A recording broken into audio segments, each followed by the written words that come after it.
नमस्कार दोस्तों, बहुत बहुत स्वागत है आपके अपने चैनल टीचर एजुकेशन 360 में। भक्ति काल हम कर चुके हैं, लेकिन अभी हमारा जो हिंदी साहित्य में भक्ति काल का एक छोटा सा विषय रह गया है, वो है अकबर के दरबारी कवि।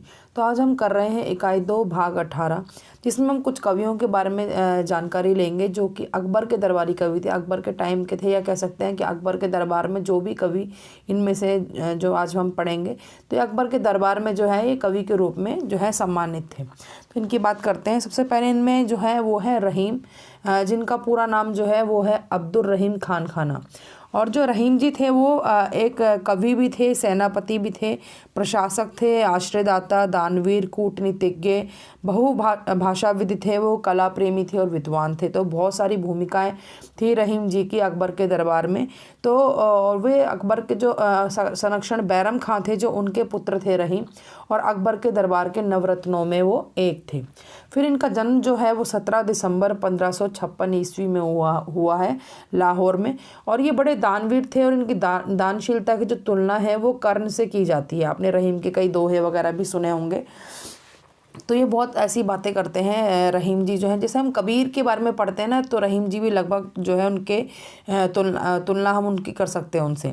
तो जन्म से एक मुसलमान होते हुए भी हिंदू जीवन के अंतर्मन में जो बैठकर रहीम जी ने कई मार्मिक तथ्य जो है वो अंकित किए हैं। और उनके बड़ा विशाल हृदय था, और उन्होंने हिंदू देवी देवताओं, पर्वों, धार्मिक मान्यताओं और परंपराओं का भी उल्लेख किया है, और उसकी जो पूरी जानकारी है इन्होंने पूरी ईमानदारी के साथ दी है। इन्होंने जो है हिंदू जीवन को भारतीय जीवन का यथार्थ माना है। और इनकी रचनाएं जो है हमें मिलती हैं वो है बरवे नायिका भेद, बरवे और नागर शोभा, मदनाष्टक, खेट कौतुकम और दोहावली अथवा सतसई। इनकी रचनाएं हैं, रहीम जी की जो मेन रचनाएं कही जाती हैं। आगे देखते हैं। इन्होंने बाबर की जो आत्मकथा का अनुवाद है वो तुर्की से फारसी में किया है। और बाबू गुलाब राय इनके बारे में बोलते हैं कि सतसई परंपरा में सर्वाधिक प्रसिद्ध बिहारी सतसई मानी जाती है, किंतु रहीम की सतसई जो है हिंदी की पहली सतसई है। लेकिन जो कुछ कवि जो है इस बात को नकारते हैं, वो नहीं मानते जो बाबू गुलाब राय ने बोली है। और बरवे छंद के जन्मदाता जो हैं वो रहीम ही हैं, और इनकी रचनाएं आपको मिल जाएंगी ब्रज भाषा में, अवधी में, खड़ी बोली में। और इनका जो बरवे नायिका भेद है वो इनका अवधी भाषा में है। खेट कौतुकम जातकम जो इनका है वो एक ज्योतिष ग्रंथ है, जो कि फारसी और संस्कृत भाषा का मिश्रण है। फिर श्रृंगार सोरठा जो है इनके प्रेम संबंधी 6 सोरठे लिखे हुए उसमें। और मदनाष्टक जो है वो खड़ी बोली में लिखा जाता है। कहा जाता है कि जो इनके रहीम के जो पिता थे बैरम खां जो है वो 13 वर्ष तक अकबर के जो दरबार है उसमें एक शिक्षक और के जो अतालिक कहते हैं, यानी कि शिक्षक और अभिभावक थे। और बैरम खां जो है वो खाने खाना की उपाधि से भी सम्मानित थे। तो जो बैरम खां के बाद जो है रहीम का पालन पोषण जो है अकबर ने अपने धर्म पुत्र की तरह किया है। और शाही खानदान की परंपरा जो चली आ रही थी उसके हिसाब से रहीम को मिर्ज़ा खां का खिताब भी दिया गया है। और कहते हैं कि शिक्षा समाप्त होने पर अकबर ने अपनी धाई की बेटी जो महाबानो थी उससे रहीम का विवाह करा दिया था। तो ऐसी बहुत सारी बातें जो हैं हमें रहीम के बारे में जानने को मिलती हैं। और एक मीर अर्ज का पद और होता है, मीर अर्ज का पद होता है। तो उसे अकबर के दरबार में बहुत एक बड़ा इम्पोर्टेंट पद था, मीर अर्ज का पद। तो वो उसी व्यक्ति को मिलता था जो बड़ा ही विश्वसनीय होता था, जिस पर अकबर को बड़ा विश्वास होता था। तो जो है ये जो रहीम जी थे, तो इनको जो है इन्होंने मीर अर्ज का पद दिया था। तो इस निर्णय को सुनकर भी पूरा दरबार जो है वो सन्न रह गया था। और इस पद पर आसीन होने का जो मतलब था वो था कि जो व्यक्ति मीर अर्ज के पद पर जो आसीन हो रहा है वो व्यक्ति जनता और सम्राट जो है दोनों में समान रूप से विश्वसनीय होगा। तो ये कहानियाँ जो है कुछ रहीम जी के बारे में बड़ी मशहूर है, ये मैंने आपको बता दी हैं। और एक और बात बतानी थी कि जो अकबर का जो पुत्र था सलीम, तो अकबर ने जो अपना आखिरी हथियार था वो रहीम खाने खाना को सलीम का अतालिक नियुक्त किया था। यानी कि सलीम, जैसे मैंने बताया ना शिक्षक, अतालिक बोलते शिक्षक को, तो सलीम का शिक्षक जो है रहीम खाने खाना को, खाने खाना जो उपाधि इनके पिताजी थे बैरम खां उनको मिली थी रहीम जी के, बाद में इनके पास ट्रांसफ़र हो गई थी। तो रहीम को बाद में जो है सलीम का जो है शिक्षक एक तरह से जो है नियुक्त कर दिया था। तो रहीम जो थे वो यह गौरव पाकर बहुत प्रसन्न थे। और अकबर जो है वो रहीम को उन्होंने अपने पुत्र की तरह हमेशा समझते थे। तो ये सारी बातें जो है रहीम के बारे में थी जो मैंने आपको बताई। आगे देखते हैं। अब दूसरे आते हैं गंग कवि की बात हम करते हैं। तो गंग कवि जो है उनका टाइम पीरियड है 1538 से 1617 ईस्वी, लेकिन कहीं कहीं आपको 1625 ईस्वी भी देखने को मिल सकता है। इनका जो वास्तविक नाम था वो इनका वास्तविक नाम था गंगाधर। इनका वास्तविक नाम गंगाधर था। और वे अकबर के दरबारी कवि तो थे ही, और साथ में इनकी जो बड़ी फेमस एक रचना है वो है चंद छंद वर्णन की महिमा, जिसे खड़ी बोली की प्रथम रचना कहा जाता है। कई लोग इससे भी नहीं मानते इस चीज़ को। और गंग कवित जो है इसकी दूसरी रचना है, और ये ब्रह्म भट्ट कहे जाते हैं। इनको जैसे कुछ होता है ना, कुछ नाम से फेमस हो जाते हैं, तो ये ब्रह्म भट्ट कहे जाते हैं। और आप अगर देखेंगे तो शिव सिंह सेंगर जो है, जो रचना है उसके आधार पर मिश्र बंधु जो है इनका जन्म जो है संवत 1515 मानते हैं। तो अलग अलग सबका अपना 1595 मानते हैं, तो इनका अलग अलग जन्म का है। लेकिन इनका जो हम जो कहेंगे वो तो 1538 ईस्वी ही, आप इस तरीके से याद कर सकते हैं इनको। और किसी राजा या नवाब के कोप भाजन के कारण किसी पुस्तक में आपको इस राजा का नाम मिलेगा और किसी में नहीं मिलेगा, लेकिन कहते हैं कि जहांगीर के टाइम पीरियड में जहांगीर के कोप भाजन के कारण ही, यहाँ पे मैंने किसी राजा लिखा है लेकिन कहीं कहीं आपको जहांगीर मिलता है, कि जहांगीर के कोप भाजन के मतलब कुछ इन्होंने एक ऐसी रचना रच दी थी जो जहांगीर को बिल्कुल पसंद नहीं आई थी और इन्हें हाथी से कुचलवा दिया गया था। तो इस घटना के समय इनका एक दोहा बड़ा प्रसिद्ध है कि कबहू न भड़ुआ रण चढ़े, कबहू बाजी बम्ब, सकल सबाही प्रणाम करी, विदा होत कवि गंग। तो इस तरीके से इनका ये दोहा बड़ा फेमस है। हाथी से कुचलवा दिया गया था इनको जहांगीर के द्वारा। कहीं कहीं आपको जो है नहीं मिलेगा, तो किसी राजा या नवाब लिखा रहेगा पुस्तक में। उसके बाद जो है एक बात और है कि अकबर के साथ जो है रहीम और बीरबल, मानसिंह और टोडरमल जो है बड़े कवि गंग के चाहने वाले थे।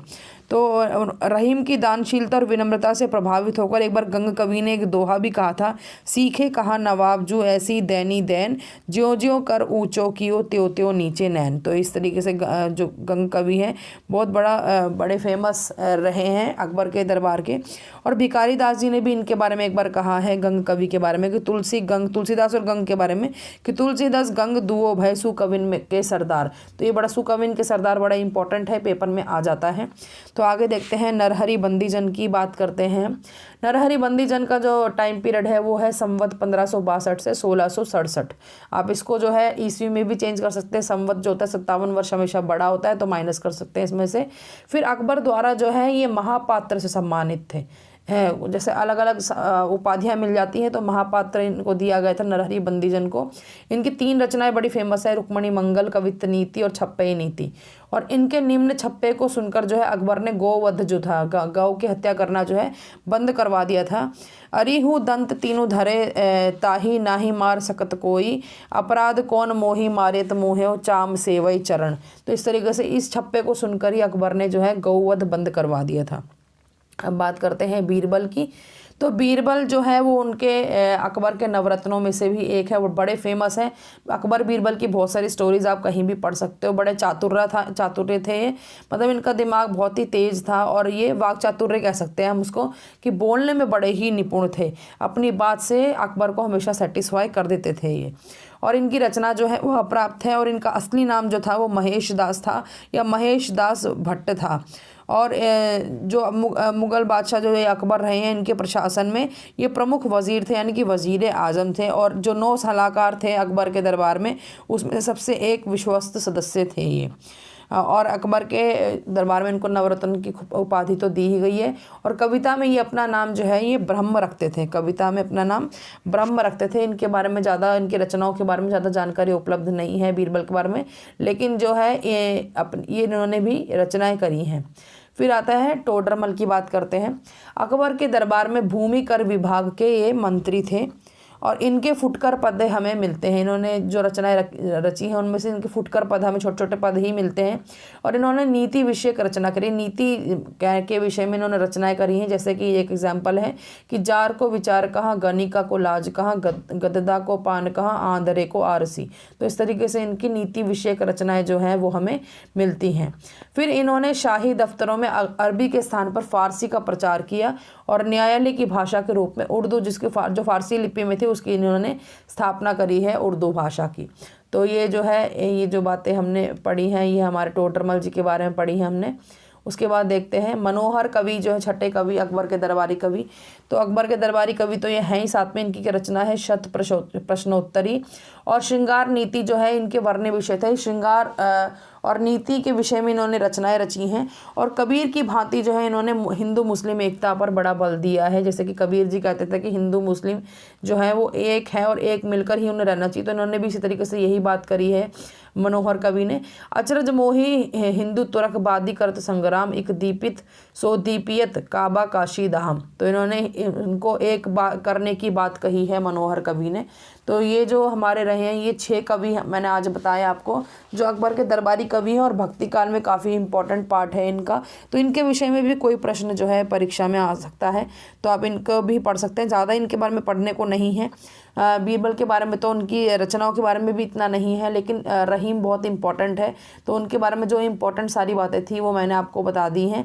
और मुझे कमेंट आई थी कि आपने भक्ति काल के एंड में पढ़ाने को कहा था, लेकिन आप पढ़ाया नहीं आपने, इसलिए मैंने ये वीडियो अलग से बनाई है। रीतिकाल में स्टार्ट कर देते क्योंकि मैं भूल गई थी मुझे ये वाला, हाँ ये भी विषय पढ़ाना, तो मुझे एकदम वही आपका फ़ायदा होता है ना, आप कमेंट करते हैं तो मुझे याद आ जाता है कि मुझे भी ये काम करना है।